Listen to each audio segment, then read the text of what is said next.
Welcome to the Midnight Memoirs, where we dive into the depths of the unknown and explore the most terrifying tales ever told. Tonight, we have three true stories about being alone at night, each filled with spine-tingling horror and unexpected twists. If you have your own horror encounters, please share them with us at the email address in the description below. Who knows, your story might be featured in one of our upcoming videos. Please stick around till the end. Don't forget to subscribe, like, and comment. Our first story is The Intruder. Emma had always loved the tranquility of her suburban home. Nestled in a quiet neighborhood, it was the perfect place to unwind after long days at work. One Friday night, she decided to stay in, enjoying a glass of wine and a good book. As the hours passed, the house grew silent, with only the occasional creak breaking the stillness. Around midnight, Emma heard a faint rustling noise coming from the kitchen. At first, she dismissed it as the house settling, but the noise persisted, growing louder and more distinct. Unease crept over her as she put down her book and walked towards the kitchen, her footsteps echoing in the empty house. When she reached the kitchen, everything seemed normal. She checked the windows and doors, making sure they were locked. Just as she was about to return to her book, she heard a loud bang from the basement. Her heart skipped a beat. The basement door was ajar, and she was certain she had closed it earlier. Gathering her courage, Emma grabbed a flashlight and descended the stairs. The basement was pitch dark, the only light coming from her shaky flashlight beam. She scanned the room, seeing nothing out of the ordinary. But as she turned to go back upstairs, she felt a cold hand grab her ankle. Emma screamed, dropping the flashlight. In the darkness, she could hear heavy breathing, followed by a low, menacing laugh. She kicked out, freeing herself from the grip, and scrambled up the stairs, slamming the basement door behind her. Breathless and terrified, she called the police. When they arrived, they found the basement window shattered and muddy footprints leading up the stairs. There was no sign of the intruder, but they assured her they would keep an eye on the neighborhood. That night, Emma couldn't sleep. Every creak and rustle sent her heart racing. The next morning, she decided to stay with a friend until she could feel safe in her own home again. But the memory of that cold hand and the eerie laugh haunted her for weeks, a chilling reminder of the night she wasn't alone. Weeks passed, and Emma gradually started to feel a bit more at ease, although the memory of that night never left her. One evening, she was sitting in her living room, watching a movie, when she heard a faint scratching sound coming from the attic. Her blood ran cold. She had never gone up to the attic, and now the idea of something or someone being up there terrified her. Determined to confront whatever was causing these disturbances, Emma grabbed her flashlight once again and cautiously made her way to the attic door. She pulled down the ladder and climbed up, the wooden steps creaking under her weight. The attic was cluttered with old furniture and boxes, covered in a thick layer of dust. As she shone her flashlight around, she noticed a small, dark figure darting behind an old wardrobe. Her heart pounded in her chest as she slowly approached. Suddenly, the figure lunged at her, knocking her to the ground. Emma's flashlight rolled away, plunging the attic into darkness. Panicking, she fumbled for her flashlight, managing to grab it and shine it on the intruder. To her horror, she saw a disheveled, pale man with wild eyes and filthy clothes. He had been living in her attic all this time. "Who are you? What do you want?" Emma cried, her voice trembling. The man didn't respond. Instead, he let out a guttural growl and lunged at her again. Emma managed to dodge him, scrambling to her feet and running back down the ladder. She slammed the attic door shut and called the police once more, her hands shaking as she dialed. When the police arrived, they searched the attic and found the man hiding in a corner, clutching a rusty knife. They apprehended him and took him away, but Emma was left with the haunting realization that he had been watching her for weeks, maybe even months. The police discovered that the man was a drifter who had broken into Emma's house and taken up residence in her attic. He had been stealing food and supplies from her kitchen, which explained the noises she had heard. The thought of him lurking above her, watching her every move, made Emma's skin crawl. Even though the intruder was gone, Emma never felt truly safe in her home again. She installed new locks and security cameras, but the sense of violation lingered. She knew she would never forget the terror of that night and the eerie laugh that still echoed in her mind.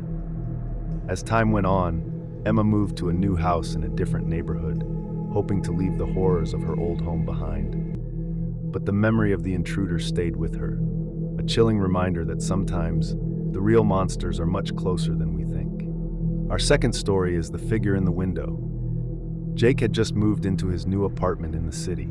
It was a small, cozy place on the 5th floor of an old building. Despite its age, Jake loved the character of the apartment and the view of the city skyline. One night, after a long day at work, he settled into bed, looking forward to a good night's sleep. Around 2 a.m., he woke up to the sound of tapping on his window. Confused, he sat up and looked around. The tapping continued, steady and deliberate.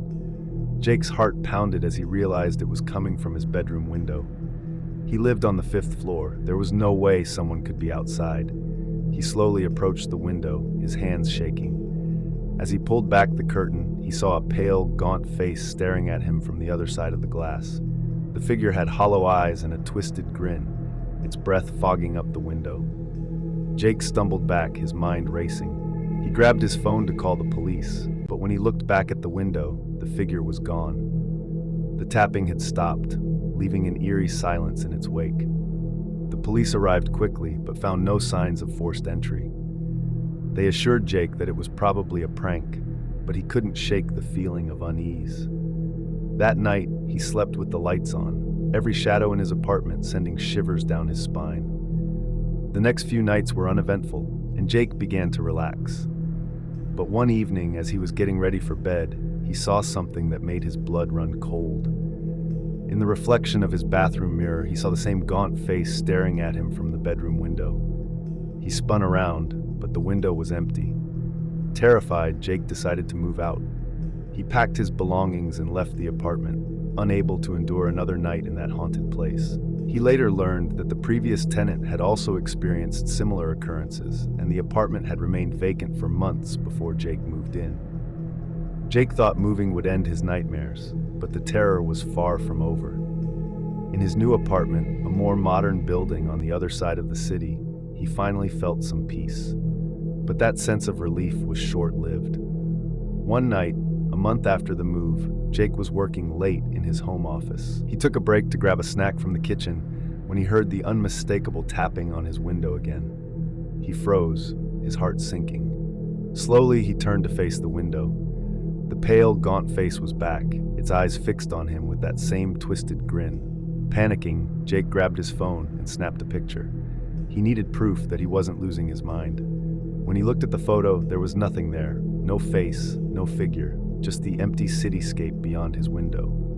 Desperation set in. Jake started researching the history of the old building where he first saw the figure. He found that it had once been a hospital in the early 1900s, converted into apartments decades later. Rumors circulated about a patient who had died tragically there, his spirit supposedly haunting the building. Determined to find answers, Jake contacted a local historian who specialized in urban legends. The historian, an elderly man named Mr. Caldwell, agreed to meet him. When Jake showed him the photo and described his experiences, Mr. Caldwell's expression grew serious. "You've attracted the attention of a restless spirit," Mr. Caldwell said. "Such entities can attach themselves to individuals, especially if they sense vulnerability or fear. Moving may not be enough to escape it." Mr. Caldwell suggested a ritual to cleanse Jake of the spirit's presence. Skeptical but desperate, Jake agreed. They performed the ritual in Jake's new apartment, using sage, candles, and ancient chants. For a while, it seemed to work. The tapping stopped, and the eerie presence faded. Months passed without incident, and Jake began to believe the nightmare was over. He started to feel comfortable in his new home, the memories of the haunting gradually fading. One stormy night, however, everything changed. Jake was woken by a loud crash of thunder. Groggy, he reached for his phone to check the time. As the screen lit up, he noticed something that made his blood run cold. In the reflection of his phone's screen, he saw the same gaunt face, grinning at him from the darkness of his bedroom. Terrified, Jake turned on all the lights. The face was gone, but the sense of dread was overwhelming. He knew he had to confront the spirit once and for all. Gathering his courage, he called Mr. Caldwell, who agreed to help him again. This time, they decided to visit the old building where it all began. They entered Jake's former apartment, now vacant and eerily quiet. Armed with candles and ritual tools, they began another cleansing ceremony. As they chanted, the temperature in the room dropped, and a cold breeze swept through the apartment. Suddenly, the candles flickered and went out. In the darkness, Jake heard the tapping, louder and more insistent than ever. The gaunt face appeared again, not just at the window, but all around him, in every reflective surface. The spirit's twisted grin seemed to mock their efforts. "You can't escape me," the spirit hissed, its voice echoing through the room. Mr. Caldwell continued chanting, his voice unwavering. The room filled with an intense light, and the spirit let out a furious scream. The light grew brighter, enveloping the entire apartment. Jake felt a surge of energy, as if the spirit was being forcibly expelled. When the light finally faded, the apartment was silent. The oppressive presence was gone. Mr. Caldwell, exhausted but relieved, assured Jake that the spirit had been banished for good. Jake thanked him, hoping that this time, the nightmare was truly over. Jake returned to his new apartment, finally feeling a sense of peace. The haunting had taken a toll on him, but he was determined to rebuild his life. Though the memory of the gaunt face still haunted his dreams, he knew he had faced his fears and won. From that day on, Jake made it a point to never ignore the signs of the supernatural. He became more attuned to the energies around him, always cautious but no longer afraid. The experience had changed him, leaving him with a deeper understanding of the thin veil between the living and the dead. Our third story is The Watcher in the Rain. Tom was a writer who thrived in solitude. He lived alone in an old Victorian house on the outskirts of town, the perfect place to find inspiration for his horror novels. One cold, rainy night, Tom was working late on his latest manuscript, the house silent except for the steady patter of rain against the windows. It was around midnight when Tom first heard it, a faint tapping sound coming from somewhere in the house. He paused, listening intently. The tapping continued, rhythmic and deliberate. He tried to ignore it, assuming it was just the old house settling, and returned to his work. But the tapping persisted, growing louder and more insistent. Tom's curiosity got the better of him, and he decided to investigate. He grabbed a flashlight and headed towards the source of the noise. The house was dark and eerily quiet, the only sound the rain pelting the roof and windows. As he approached the living room, the tapping stopped. Tom shone his flashlight around, but there was nothing out of the ordinary. He sighed and turned to go back to his study, but then he saw it, a figure standing outside, barely visible through the rain-streaked window. The figure was tall and shadowy, with glowing red eyes fixed on him. Tom's heart pounded in his chest. He blinked, and the figure was gone. He tried to convince himself it was just his imagination, but the sense of unease lingered. He returned to his study, closing the door behind him and trying to focus on his writing. An hour passed, and Tom was starting to relax when the tapping began again. This time it was louder and more urgent, coming from the study door. Tom's pulse quickened as he approached the door, flashlight in hand. He took a deep breath and flung it open. There was nothing there. The hallway was empty, the only sound the rain beating against the windows. Tom's grip on the flashlight tightened. He decided to check the rest of the house, starting with the basement. As he descended the creaky stairs, the air grew colder, and the tapping grew louder. It seemed to be coming from the far corner of the basement. Tom's flashlight beam cut through the darkness, revealing old furniture, boxes, and cobwebs. In the corner, he saw an old mirror, covered in dust and grime. The tapping was coming from the other side of the mirror. Tom felt a chill run down his spine as he approached it. He reached out to wipe away the dust, revealing his own reflection. But it wasn't just his reflection. Behind him, in the mirror, he saw the same shadowy figure with glowing red eyes. Tom spun around, but the basement was empty. He turned back to the mirror, and the figure was gone. Panic set in. Tom raced back upstairs, locking the basement door behind him. He needed to get out of the house, but the storm outside was raging. The rain was coming down in sheets, and the wind howled like a banshee.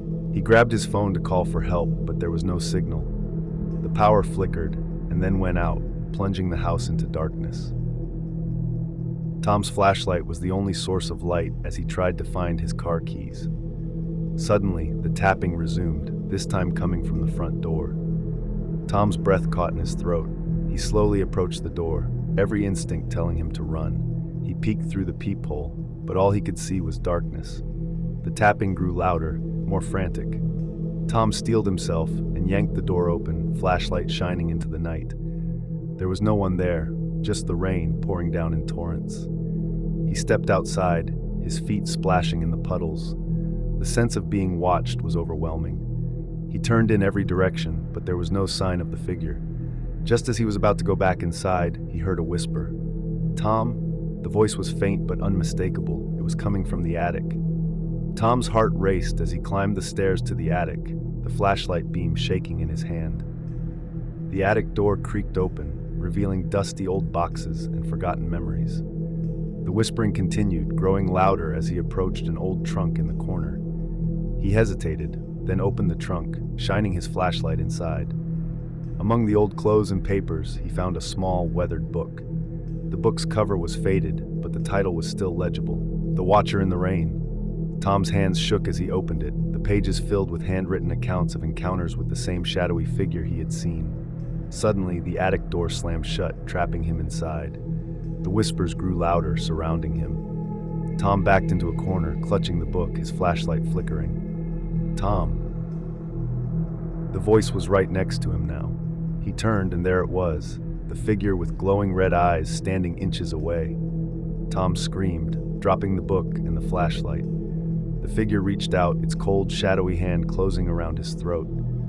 Tom gasped for breath, his vision blurring. Just as he was about to lose consciousness, the figure vanished and the attic door flew open. He stumbled out, collapsing on the floor, gasping for air. When he regained his composure, he realized the book was still in the attic. Summoning his courage, he went back for it. The whispers had stopped, and the attic was silent. He grabbed the book and fled the house, driving through the storm until he reached a motel on the edge of town. Tom spent the rest of the night reading the book, piecing together the history of the figure.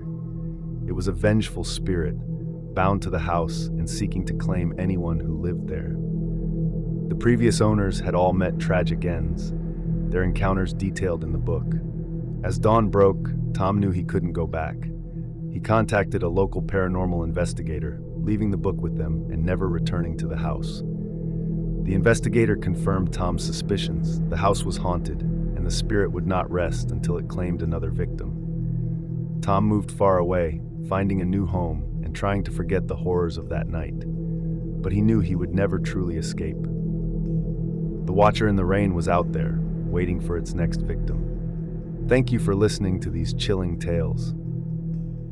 If you like these stories, please consider subscribing to our channel for more horror content.